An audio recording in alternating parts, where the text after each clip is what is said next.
BBC News. The former police officer Derek Chauvin has been found guilty of 2 charges of murder and 1 of manslaughter in the death of George Floyd, the African-American man he violently arrested in Minneapolis last May. Mr. Chauvin faces a maximum of 40 years in prison. President Joe Biden and the Vice President Kamala Harris called the Floyd family shortly after the guilty verdict to congratulate them.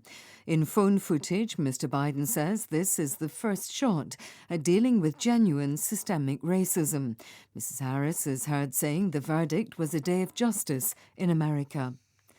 Plans for football European Super League are in disarray after the English clubs Chelsea and Manchester City said they were planning to withdraw. Hundreds of Chelsea fans have expressed delight.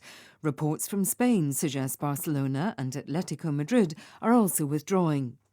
The Ukrainian President Volodymyr Zelensky has invited President Putin to meet him in eastern Ukraine. Russia has dramatically increased its forces along the border, raising fears of a major escalation. Mr. Zelensky said millions of lives were at risk. The head of Egyptian Railways has been sacked following the latest deadly crash on the network. Ashraf Raslan is among 10 top executives to be dismissed or reshuffled. Calls on social media for the resignation of Egypt's transport minister have gone unheeded.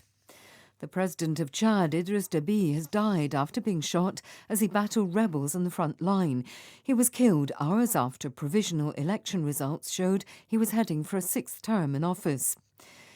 The United Nations has launched an aid appeal for the Caribbean island of St. Vincent, where a volcano has been erupting for weeks, displacing 20% of the population. BBC News.